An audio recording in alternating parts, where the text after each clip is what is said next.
You are listening to the Motherhood Unstressed podcast, and I'm your host, Liz Carlisle. Welcome back. Welcome to a fresh week. I'm so glad that you're here, and I'm so excited to share this episode with you. I fast-tracked it because it was just last week I was in New York City visiting a friend, watching her complete her first marathon. If you follow me on Instagram, you already know all this. But for those of you just listening in, I'm giving you the full backstory, and I was able to catch an amazing Broadway show and interview the playwright behind it. And this is someone who has been working as a creative for many, many years. And so to be able to sit down in Studio 54 with him immediately after the show was such a treat. I felt so lucky and blessed that he spent his time with me and really just shared his life journey in this world and how he became creative in the first place, what he does to nurture that skill, that art within him. And it's something, like he says, that we all have. It's like a muscle that you work out. So, what he shares is incredibly interesting, just learning the backstory of his life. But also you get a lot of great takeaways for not only yourself, but your children, how you can encourage creativity in your own life, how you can encourage your children to be creative, because it's a life-changing skill, and it's something that can really heal the world in a lot of ways. So I'm so excited to share this conversation with you. And if you don't already know, his new Broadway show, The Sound Inside, is at Studio 54 in New York City. Get your tickets now before they're impossible to get. You will not regret it. Again, this is not a show for children. This is just for you. But it's dark and it's haunting and it's so funny. So if you are headed to New York for work or play, escape for an hour and a half, head on down to Studio 54 and catch this incredible show starring Mary Louise Parker and Will Hochman. Enjoy my conversation with playwright Adam Rapp. This episode is sponsored by Motherhood Unstressed CBD. You can pick up your organic, third-party tested CBD in stores around the country or at motherhoodunstressed.com. Thank you so much for having me here. I just saw your play. It was amazing. And right off, the first question that comes to mind is, where did you first get the idea for the play? What was the initial spark? Well, I worked at Yale University. I was a professor in the graduate playwriting program, and I was traveling a lot between New Haven and New York City, like 3 times a week. So I was on the Metro North train a lot, and there's a novella within the play that Christopher describes, and there's an encounter between 2 boys that becomes sort of a centerpiece of his novella. One is a Yale freshman, and the other is a white homeboy from the projects, and they have an encounter at the train station. And I actually witnessed that in real life. And so that was the first, and I couldn't figure out what their relationship was, or if someone was going to get conned, or if they were going to fall in love, or if there was going to be violence, or if I wound up getting on their train car with them and just kind of spying on them, and they became what appeared to be friends. And they were from different classes, and one was, obviously a Yale-educated freshman, and the other one was this, tough kind of feral kid from the projects. And I just was fascinated by that. So I followed them out of the train station, and then after a block, they continued walking together, and I just kind of let it go, and that haunted me. And so there was that story, and then I was also at the same time reading a lot of Russian literature, and I was reading Crime and Punishment again, and I was thinking about this professor and this student who are the 2 characters in the play, and those 2 stories of the professor and the student and her illness, and then what she asks of him, and his novella and the subject that I saw at the train station kind of conflated into an idea, and I couldn't shake it. And that's usually when I have to write a play, is when I can't stop thinking about something. It's like I get a virus, and I have to write it. I love that. And do you feel like it's something that's really coming from within, or do you feel like you're tapping into a different vibration and the ideas are just pouring through you like a vessel? Sometimes it feels like the latter of it, but I don't know what that is exactly. I wouldn't say I'm a huge mystic in any way. I do think that, I've had a lot of crazy experiences in my life, and I have a lot of all kinds of experiences that kind of sit deep in me, and I'm able to draw from. But I do think sometimes when I'm and the free fall of the writing, I don't know where it comes from sometimes, because some of these ideas or some of these, the way a moment might turn or the way a scene might pivot surprises me, and my plays tend to be, violent and dark and difficult, and I don't consider myself to be a very violent person. I have a lot of violent, disturbing dreams, and I think my unconscious is kind of loaded. But in my waking life, I think I'm pretty well adjusted. So I don't know. I know it's a combination of my unconscious and my conscious. That's the way I look at it, as opposed to like some other force, delivering something to me. I love that. I mean, writers are known for being really great observers. Like you said, you were taking a train and you just observed this interaction. 99% of people would have seen it and then went on their way and been obsessed with their own lives. What about your life or who you are made you that way, in your opinion?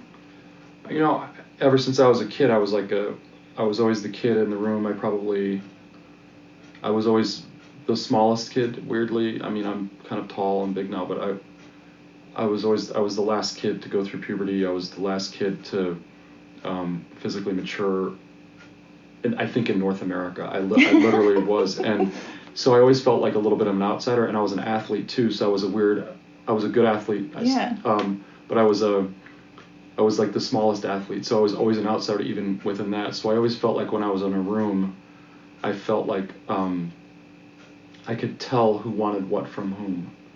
I could tell who was keeping secrets. I didn't know what those secrets were or what they wanted, but I could feel that kind of thing. And I think it was just because I was always watchful. It was just an innate thing that I had.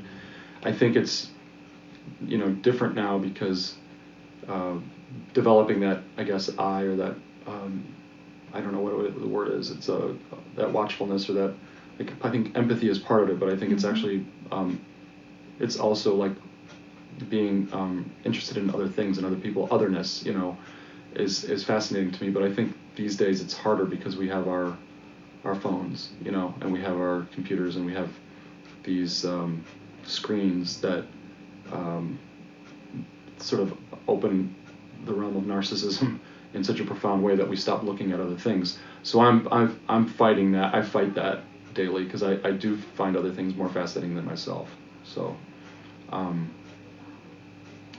And it's weird because, if you have a publisher or you have a play, right now I have a play, and I'm being encouraged to take photographs of myself with the cast and, and disseminate stuff on social media. And it feels very strange to me because I came up in the, I moved to New York in 1991 before email even happened. And I worked in book publishing, and I've always been obsessed with books, and I have a big book collection, and that's like the antithesis of the iPhone. Right. I even find myself reading things that I can't carry around in my backpack on my phone now.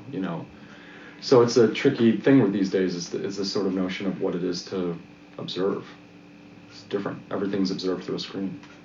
I mean, it's a hard mountain to climb, especially when you want your show to get to as many people as possible. And, that's kind of why I'm here and why we're connected. And you've been so kind to have this interview with me. But what do you think? I mean, it is the way that the world is now. And I don't think people necessarily just observe themselves. I think it's another form of observation, but it's not necessarily in the present moment. So what do you do? What would be your advice for anyone listening to this to kind of get out of that? How do they touch back into that nature that we've always had, but we're losing because of technology? I think it's interesting. I think narrative curiosity is going to come back to sort of the live event or the artifact of the book. I think it'll become almost, it will feel like something special.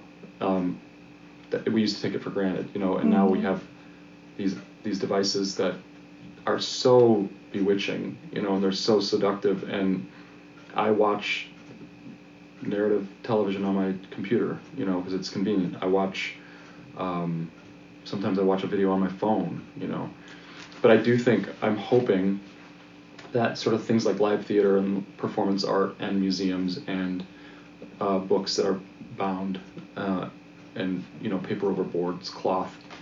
That kind of culture will become very, very interesting again, and the way that things are cyclical, and I have a feeling that there's going to be some sort of youth movement that starts throwing their phones away. Well, the scrunchie is back, so there's that. The what is it? The scrunchie. What is that? What's the scrunchie? The big hair tie that was big in the 80s. I didn't know that was back. Oh, it is. But to get back to the play, I just watched it for anyone listening, and it was so incredible and so dark, and you kind of wonder where it's going, and then all of a sudden there's this line, and it just makes the entire audience crack up, like not just but like really laugh. Where does that come from? Have you always written that way, or is this just an aspect of this new play on Broadway? I think I've always just had this balance of absurdity or a sense of humor and the darkest, craziest things.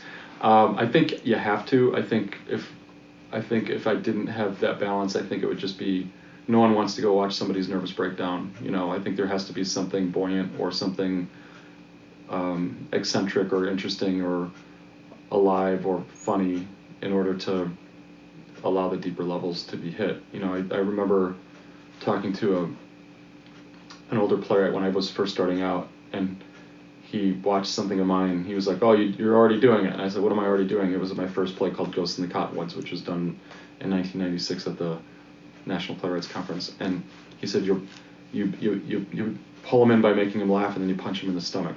Yeah. And I didn't know I was doing that. I think it's just my natural instinct as a writer to sort of entertain myself as I'm going, so I can continue to go to the darker place. I think if things don't have balance, if they're not balanced, if humor's not balanced with, or if sadness isn't balanced with humor, or bathos and pathos and all that, I think you just can't quite get to open up the nervous system of an audience member as much. So I'm always trying to think in extremes in that way. Like, I think my work has to, in order for my work to succeed, it has to be as brutal as it is funny, and as heartbreaking as it is callous.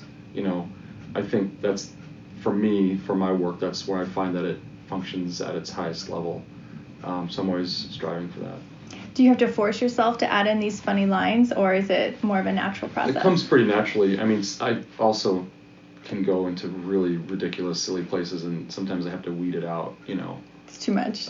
Yeah. Too much counterbalance. Yeah, and I think I've written some plays that are more absurd and more fun and, kind of, I guess, comic nightmares, more than this. I'm surprised at a lot of the laughter we're getting in the play. I mean, it's really different on Broadway. Yeah, last summer when we did it, it was in a 200-seat house, and the laughter was more like anxiety laughter. It was like pockets of laughter, but because I think there was 1,000, seats, and we're, close to being full every night, it's a different kind. It's like a boulevard laughter, so the laughs are more social, and there's more of a mob mentality, and I think that's really fascinating. I've never had a house this big see one of my plays. I think my biggest house before was like 850, and it was a odd, dark comedy, but it wasn't like this. And also the actors are playing it so, I guess, consistently. Like Mary Louise has a section where she's describing going home with a man and having sex with him. I love this part. And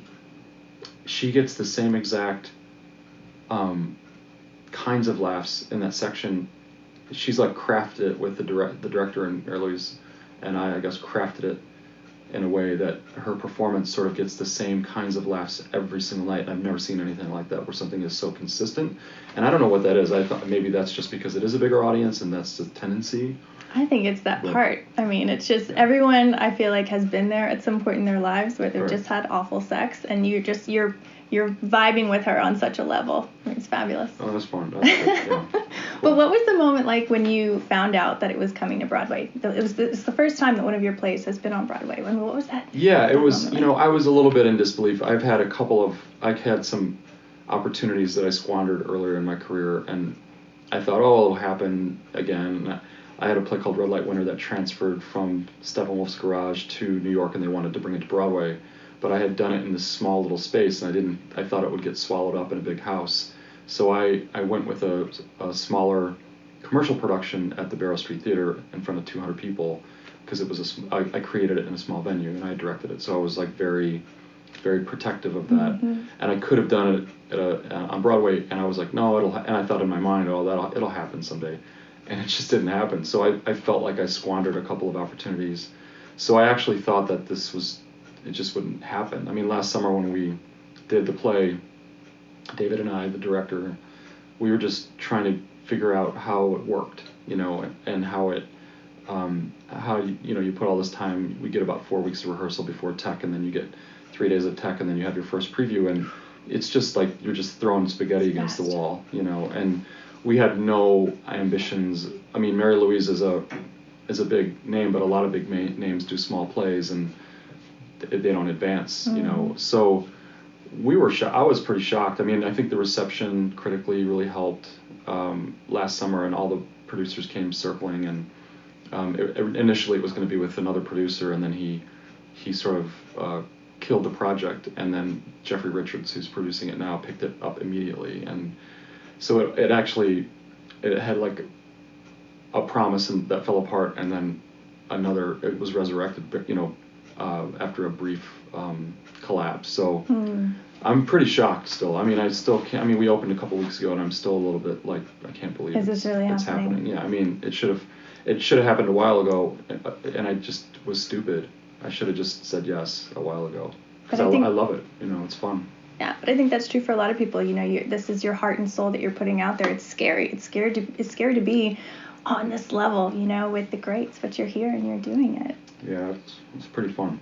And people, what's nice is I'm hearing from a lot of people who are seeing it, from, all friends from the past and people who travel into the city, and it's a different level of reconnection with people than any time I've had successes before, where you get that, but it's a much smaller scale. Mm-hmm. This is a totally different, because it's people are flying in to see it and coming across the country to see it, and it's really kind of amazing. Yeah. So Mary Louise Parker is amazing. I've loved her work for years, Fried Green Tomatoes and Weeds and all of that. How is it to see such a performer say your lines, so many lines that she covers in this 1.5-hour performance? She is she's remarkable in that it feels like, even the first time she read it in front of me with another actor, it just felt like she had thought the words, It felt as if she had authored it. There was something about her connection to the way I write, and the sort of sense of humor in it, and the bitterness in it, and the kind of lack of sentimentality. She's kind of a brutalist actor. Like, she's not afraid to be ugly. She's not afraid to be difficult. So it was kind of incredible. I've always admired her work. We didn't know each other. I worked with her ex on a play. I worked with at the Vineyard that I directed, and I got to know him really well. But they were already broken up, and so our paths never crossed. Mm-hmm. But I saw her in Proof like 20 years ago, and I thought she was incredible. And of course, I've seen her in film, and I saw her in Angels in America on HBO, and I've always admired her, and I've always been like kind of afraid of her, because I think she's kind of, there's something a little bit, and I mean this in the best way, there's something a little witchy about her, and how she connects to my stuff. Mm-hmm. And I've been in this business for a while, and I've worked with a lot of terrific actors, and I've worked with some people have done 10 or 12 of my plays, and Michael Shannon and Paul Sparks and Michael Chernus, and on and on and on, these incredible actors. And I don't know that anyone has so naturally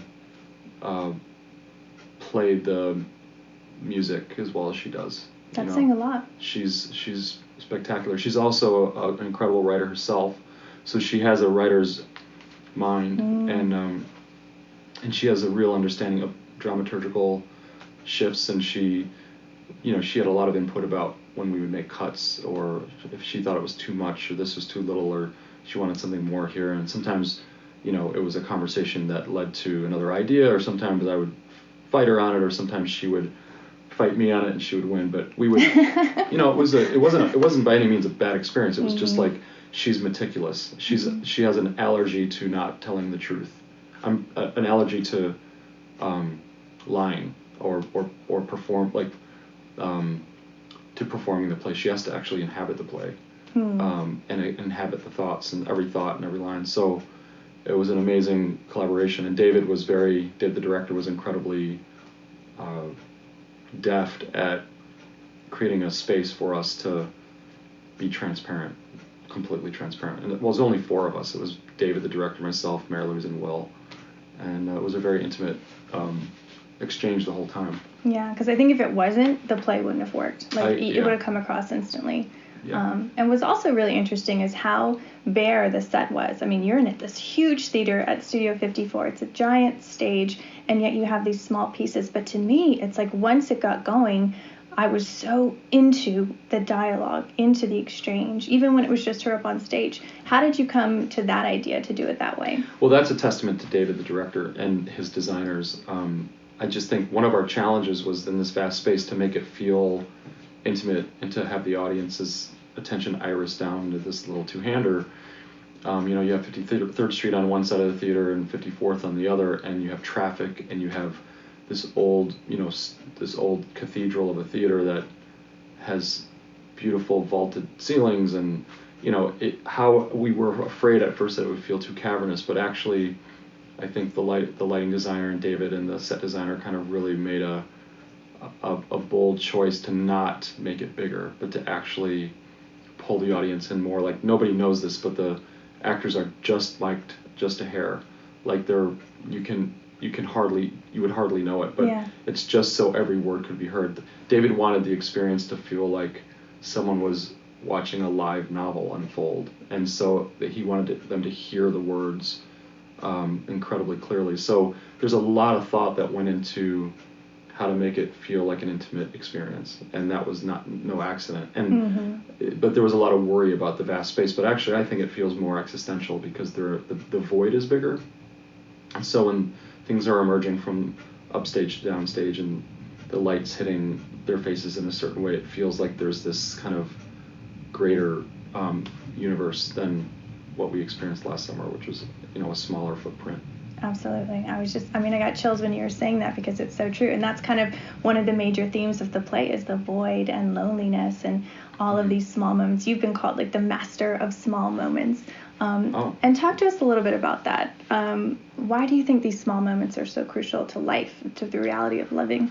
Well, I think the mundane things we go through every day, going to the bathroom, brushing our teeth, doing the dishes, are like, you knit those things together and you have a life, and I think we sort of unconsciously just kind of barrel through our days, and we think that the things that are important are the things that are important, are, eating and childcare and working out and celebrating, and those are all huge events in our days, but actually the things that we repeat over and over and over and over again are the things that kind of keep us alive. So I believe that to dramatize those moments, the small moments, are just as important as the big moments. And I have a lot of big moments in a lot of plays where people are doing, awful things, or falling in love, or there's brutality, or someone's beating somebody up, or there's a sexual moment that goes wrong, but I do think, as I've gotten more experience, I think I tend to lean more toward the smaller, more intimate, unapocalyptic moments now, to find out a way to dramatize those. There's an amazing moment in Martin McDonagh's first play, The Beauty Queen of Leenane, where this boy comes over to give this girl a love letter, and the mother accepts the love letter, and then the girl isn't there, and the boy leaves, and he's going to some other part of the country in Ireland, and then the mother reads the love letter, and then you watch her open the stove and throw the love letter in the stove, and it has this blood, like the audience had this blood curdling, almost like a horror movie response.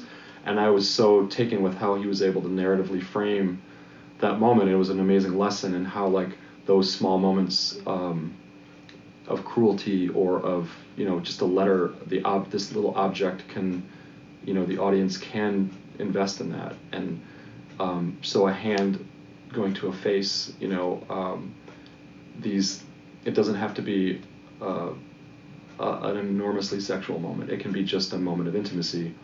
Those can carry just as much weight as the big apocalyptic moments. So it's like figuring out how to balance those things and make them legible for an audience. Yeah, and you do that so well. Is that something that you have really worked on as, you know, your writing has progressed and you've just grown as an artist? Yeah, and I think I've directed 90% of my plays, and, wow. and I love directing, and I think it's just, for me, it's just an extension of the authorship. This was the first time in a long time I hadn't, but I feel like as a director I was able to figure out, by continuing to work on my own plays and other people's plays, just how to try to craft those moments. It's what's really strange is David Cromer, who directed this, is I think one of the great master directors in the world, and I mean that, and he really is. I mean, he's incredible. I think we're similar in our approach to moment directing, and so that's one of the reasons why I insisted on him. If he was available and interested, I was like, I wasn't allowed to do it, so he was my first choice. And you know, it's so funny because I don't know that people would look at my work as a director and his work as a director and like just immediately think that we're similar, but I actually think we make similar choices. He just does a lot of different kinds of plays than my plays. Right. I think too, like if you're watching it and you're like, oh, I so wouldn't do it that way. I mean, again, it would come across because there would be this tension, but there is this like harmonious flow to the whole play. Oh, like good. It does. Like I had a thought when I was watching it. I was like, this is kind of like a rock concert that you go to and you don't really know where it's gonna go. You've had these highs and lows. You're just along for this ride. I mean, I absolutely had that feeling. Oh, good. Yeah, I think the big edict I try to keep myself in tune with is just like if I know where the thing is going to go, then I think the audience will too. And I think she actually talks about the play, like stay ahead of your reader. If your protagonist is leading you, then you'll stay ahead of your reader. And I think that's true of any kind of narrative form, you know. But I try to not know too much as I'm working. And I want to be surprised as I want my characters to lead me. So that's kind of what I was, I think, sitting in with this play a lot, because they were actually talking about that. So I wanted to make sure that I had to follow through on executing that as the playwright of the play where they're talking about that. Otherwise, I'm a hypocrite, you know. Oh, but that sounds like it would be so hard. It's like, how do you have the idea of how this play is going to go? Or maybe you don't. I mean, how from start to finish do you really know what's going to happen? I didn't with this. I really didn't. I knew what the ask was going to be. I knew she was going to ask him to do what she asks him to do, but I didn't know what the consequences were, if it was going to be successful, literally until the moment I was writing it. That's never changed. Like, I've never rewritten any part of the play in terms of the events or the actions of the play. They've all been the same event stream as when I first wrote it. And I think that's just lucky, you know. Sometimes I do manipulate them later, or I'll make a different choice later, but this time it just felt really whole after it came out. And I had to do some work on just too much embroidery or too much of this and cut this, and I had to trim and expand a few things, but I got lucky. I think successfully had a good first draft. Absolutely. So when you're working on something versus when you're not working, you're just taking time off, which do you prefer? Obsession versus relaxation? I think it's really important to have time to, like, gaze at stuff and to daydream and to read books and to watch movies and to, like, be inspired by other things. I think if I get into trouble when I get on the hamster wheel, you know, where I'm like in a rut. I have a day job too. I work on a television show. I'm not on a television. I'm in a writer's room. I'm an executive producer of a television show that is being created right now. So I go from 10 to 4 every day there, and it's like this think tank that, you know, breaks story together. And then right now I don't have to be at the theater anymore because we opened. So I have my evenings back, but when I was doing both, I was like getting a little worn out with with work, and I think it's really important to take a few hours a day to just like not think and to just let my unconscious kind of speak a little bit to myself, because otherwise I get caught up in just too much of the mundane. Just the work, and then I try to get upstate and walk. I have this big lake by my house, and try to just walk by the lake and read something, get kind of lost in something, get inspired by other things, and I think that's really important. I think for anybody in the arts, or anybody probably in life, I think daydreaming is underrated. I love that, especially for all the mothers listening who are worried that their children don't have enough activities back to back. Mm-hmm. You're not failing, it's okay. Yeah, I think my mother, she was a nurse, and she was off, and she raised us on her own. She was a single mom. She raised 3 kids on her own. So we were left to not to fend for ourselves, but we always had babysitters, or we had her sister. She had 9 sisters, so she had one of my aunts were always watching us or something like that. But I did have a lot of time to like just daydream, which is crazy. I didn't think I was going to ever be in the arts. I was an athlete my whole life, and but I think something about and she didn't want us to watch too much television, which I think was healthy. Yeah. Healthy. So I think my imagination got really fertile. I didn't know where to put it when I was a kid. I used to draw, and she encouraged me to draw, and then I kind of stopped drawing for a while, and I started drawing again. But I think if I wouldn't have started writing, I would have probably become a visual artist in some way. I can still like look at something and draw it, and I don't practice it. It's just a weird. It's not that good, but I can like render something as it looks. I bet it's really good. But I think that became what my writing is. It became that took over, and I think she allowed that space when I was a kid. Absolutely. I mean, it seems like that's really a strong part of your brain, is watching something, observing something, and then being able to translate it. And then with the writing, there's all these dimensions to it. I mean, it's really beautiful. Thank you. Yeah. So for anyone listening who wants to have more creativity, maybe not be on Broadway writing plays, but just, encourage creativity in their own lives and their children's lives, what's your best advice for them? I think just sitting and being okay. This is going to sound crazy, but sitting and being okay with silence. And I don't know if that's a kind of meditation but just being in a room in silence with something to do, whether it's a pad of paper or a book, or I don't know, for kids, I don't know what that would be. I don't have kids, so I feel like I'm just speaking about my own experience, but I do think that turning all the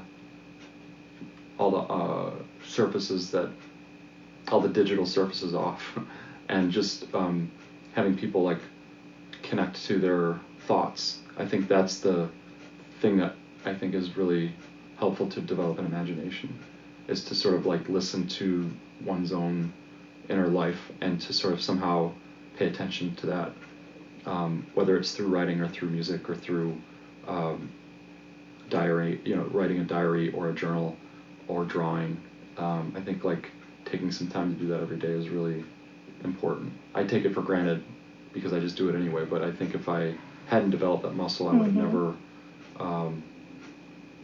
have never come as far into this career as I have, and part of that is just I just never stopped, and I've been at it for a while, but I do think that there's a will in that, and I think that can be developed, and I think the way we think critically and the way we listen to ourselves can be achieved very simply by just like shutting everything off and just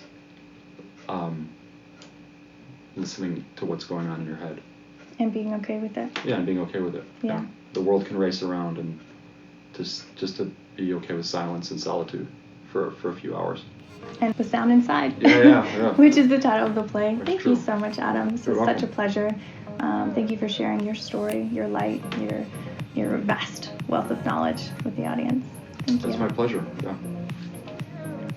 You have been listening to the Motherhood Unstressed podcast, and I'm your host, Liz Carlisle. If you found any kind of value out of this conversation today, please share us on your Instagram stories, tag us at Motherhood Unstressed, and hit those 5 stars. It literally takes 5 seconds to do that, and you will feel so good for giving back to the show if we have given anything to you. Have a great week. Love you guys.